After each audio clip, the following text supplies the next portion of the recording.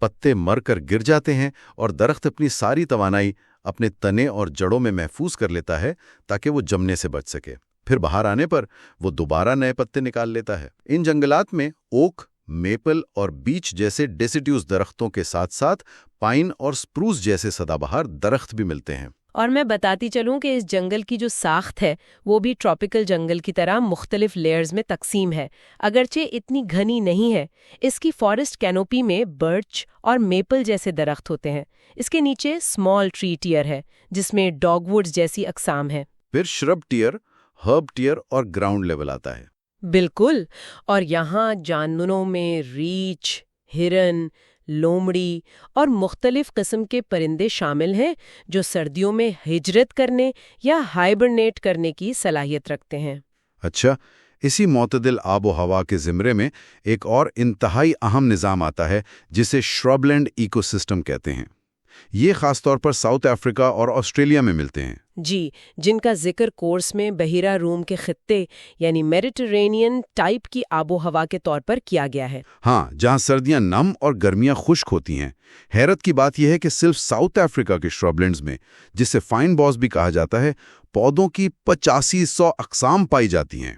یہاں ہیدرز اور آرکڈز جیسی شاندار اور نایاب اقسام ہیں۔ 8500 اقسام، یہ واقعی ایک بہت بڑا نمبر ہے ایک شرب لینڈ کے لیے۔ بالکل، لیکن جب ہم اس کے ماحولیاتی خطرات یا چیلنجز پر آتے ہیں تو ایک عجیب صورتحال نظر آتی ہے۔ انسانوں نے ان مقامی پودوں کو کاٹ کر وہاں مکی اور گندم جیسی فصلیں اگانا شروع کر دی ہیں۔ اب کوئی سوچ سکتا ہے کہ اگر ایک پودا ہٹا کر دوسرا پودا لگا دیا گیا، گندم بھی تو ہریالی ہی ہے نا؟ تو اس میں آخر نقصان کیا ہے؟ نقصان یہ ہے کہ قدرتی ماحولیاتی نظام اور انسانی کھیتی باڑی میں زمین آسمان کا فرق ہے۔ شرب لینڈز کے مقامی پودے ہزاروں سال کے ارتقائی عمل کے بعد اس مخصوص اور کم نیوٹرینٹ والی مٹی کے عادی ہوئے تھے۔ ان کی جڑیں، ان کے بیج، وہاں کے کیڑے مکوڑے سب ایک مکمل ہم آہنگی میں تھے۔ تو جب انسان نے وہاں گندم لگائی تو وہ نظام ٹوٹ گیا؟ بالکل، جب انسان اس پورے نظام کو صاف کر کے وہاں صرف ایک قسم کی فصل یعنی مونو کلچر لگاتا ہے تو وہ پورا قدرتی جال ٹوٹ جاتا ہے۔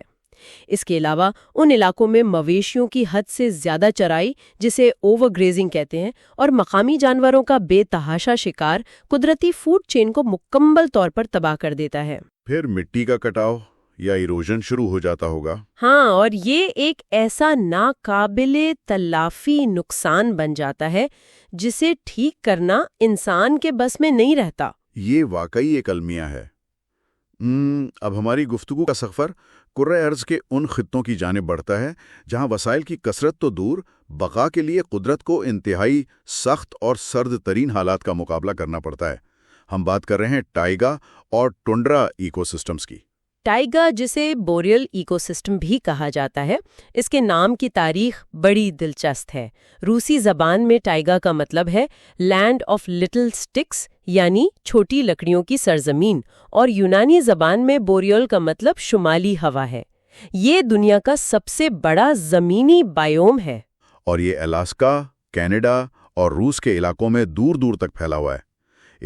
یہاں کی سخت سردی اور شدید برف باری کی وجہ سے پودوں نے خود کو بالکل مختلف انداز میں ڈھالا ہے۔ یہاں ٹیمپریٹ فارسٹ کی طرح چوڑے پتوں والے ڈیسیڈیوس درخت نہیں ملتے، کیونکہ چوڑے پتوں پر برف زیادہ ٹھہرتی ہے جو درخت کی شاخیں توڑ سکتی ہے۔ تو یہاں کون سے درخت پائے جاتے ہیں؟ یہاں کونیفرس درخت ملتے ہیں، یعنی وہ درخت جن پر کونز لگتی ہیں اور جن کے پتے سوئیوں کی طرح ہوتے ہیں۔ سوئی نما پتوں سے برف آسانی سے پھسل کر گر جاتی ہے۔ مثال کے طور پر ٹیگا برفیلے جنگلات، سپروس، فر، پائن ٹریز یہاں کی پہچان ہے۔ اور جانوروں کی بات کی جائے تو یہاں گلہری، ہرن اور برفانی چوہا، جسے ارمائن کہا جاتا ہے، وہ ان مشکل حالات میں زندہ رہنے کے لیے موٹی خال اور چربی کا استعمال کرتے ہیں۔ ٹائیگا کے حالات بلا شبہ سخت ہیں، لیکن اس سے بھی زیادہ بے رحم ماحول ٹنڈرا ایکو سسٹم کا ہے۔ ٹنڈرا کے علاقے میں درجہ حرارت -28 ڈگری سے لے کر -34 ڈگری سینٹی گریڈ تک گر جاتا ہے۔ مائی گڈنس، -34! جی، یہ علاقہ 2 حصوں میں تقسیم ہے۔